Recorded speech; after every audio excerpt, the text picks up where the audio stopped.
Welcome to Week 6 of the Cavalier Insider Pregame Show. Virginia and Maryland, 3:30 Saturday at Byrd Stadium. I'm Andrew Packard, joined by Jerry Hootie Ratcliffe, as always, as we break down this matchup for UVA. Its second ACC game and second ACC game for the Terps as well. Cavs coming in at 2-3, Maryland at 4-1, coming off of a 63-0 loss down in Tallahassee to Florida State. We will get to that matchup in a future segment. For this segment, though, we'll talk about the hot topic right now throughout Charlottesville and fans of this Virginia football program. Of course, the Cavaliers losing 48-27 to Ball State on Saturday. It was the third straight season in which Mike London has lost to a non-BCS team at home at Scott Stadium. And Hootie, more than usual, this one kind of drew the most background noise as, you know, Mike London is 2 years removed, year and a half removed, I guess, from winning ACC Coach of the Year, 4-8 last year, 2-3 to start this season.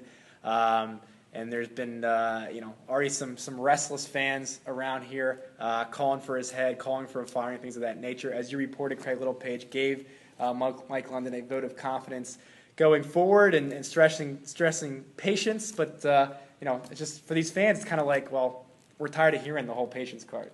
Right, yeah, there's a lot of frustration out there. They've only had, I think, one winning season in the last 6, if I recall, if that's correct.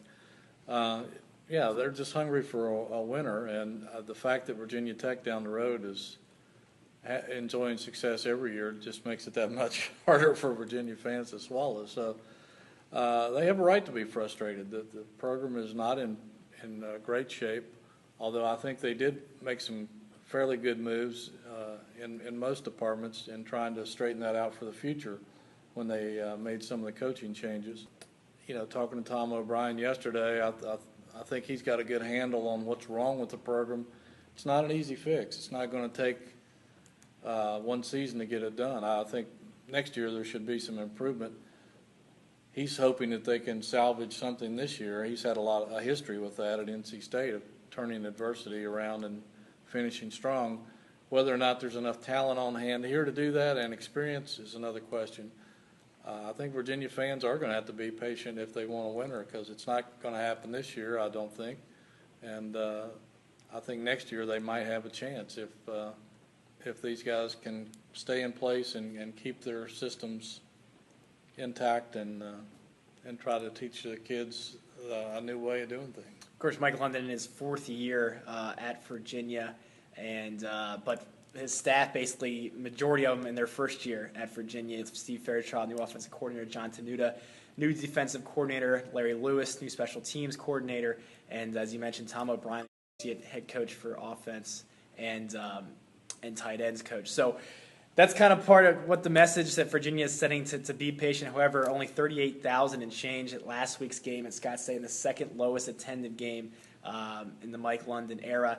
Should Virginia lose to Maryland this week, who knows what that Duke game is going to be like the following week attendance-wise. So, like you said, these aren't exactly fun times right now for Virginia, so trying to figure some things out. The back-to-back losses, and, I think adding to that frustration of last week with the fan base was how that loss came about. It was the discipline issue coming up again, 13 penalties for 93 yards, also turnovers, 4 of them to 0 takeaways against Ball State. So, because you saw those themes last year, and you thought with this new staff that stuff was going to be fixed, and obviously it reared its ugly head on Saturday, and it kind of drew the ire of these fans.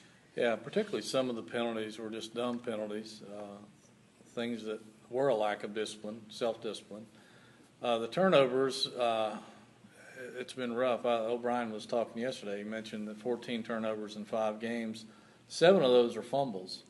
And as he said, there's no excuse for fumbling the football. And I know that they're going through a lot of drills trying to correct that. But a lot of it's just pure grit among the players just to protect the ball when they catch it or run with it. The interceptions, I'm not totally surprised by that, because Watford is a young quarterback. Fairchild has said on a couple of occasions he's about where most guys should be at his stage in terms of trying to read defenses and read coverages and trying to find the right receivers. So there's going to be some of those, and he he can't change his game. He still has to be aggressive and throw the ball.